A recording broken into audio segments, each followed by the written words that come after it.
Hey Blue Squadron, in this last video of the series, we're going to put the Upsilon shuttle back together and use a little bit of silicone glue to make a lens and then finally assemble a power base for the entire model. The first thing I'm doing is using some Gorilla Glue to hold that JST connector in place where the power is going to connect to the Upsilon. While that's drying, I'm going to take the top half of the fuselage and cut away the red cockpit glass. This is going to get replaced by the silicone lens we're going to make in just a second. I decided to cut a little deeper than where the windshield is to enhance the Cylon glowing visor effect. I also removed the little plastic from the left and right edges of the bottom half of the fuselage where the cockpit connects. After making some space for the silicone lens, I took the electronics and fit them inside of the bottom half of the fuselage just to make sure that you could see the LEDs. Notice that the engine LEDs stick out of the bottom half of the fuselage. After I was satisfied with the placement, I used some Gorilla Glue to make sure that they were fixed in place. Once the glue dried, I plugged it in just to make sure the LEDs still functioned like I intended. I then completed my test fitting by using the top half of the fuselage to see if I could close the entire thing without disturbing the electronics.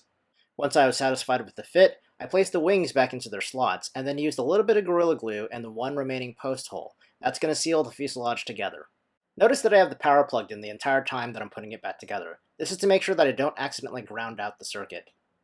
Once the Gorilla Glue gel dried, I used silicone glue to make the windshield. I applied the silicone gradually while using a screwdriver and a putty knife to shape it into the approximate shape of the windshield. Once the silicone dried, I made long sharp cuts with a fresh X-Acto blade to give it that hard-edged glass-like look. In general, I found it better to have excess silicone in the beginning and then shape it with long single-stroke cuts.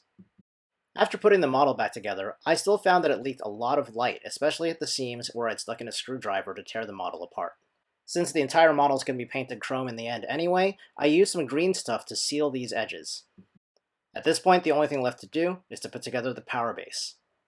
I'm going to jump to light speed for the next part of this video, because this power base is essentially the same design as what you saw in the Lando's Millennium Falcon power base. It's a 3D printed housing that sits between two large bases so the model is still playable in the game, and it contains a Power Boost 500C from Adafruit and a LiPo battery. What's different about this video, however, is that instead of using a surface mount switch for the power switch, I decided to use a panel mount switch. The circuit is effectively the same. The difference, however, is how you connect the panel mount switch. You'll notice that the switch terminals are actually hooks instead of pins. The reason why surface mount switches have pins instead of hooks is that they're actually designed to mount to the surface of a circuit board. The panel mount switch hook terminals are designed to connect to wires. I threaded the wires out of the hole where the switch is going to go in the 3D printed base, and then soldered them into the terminals.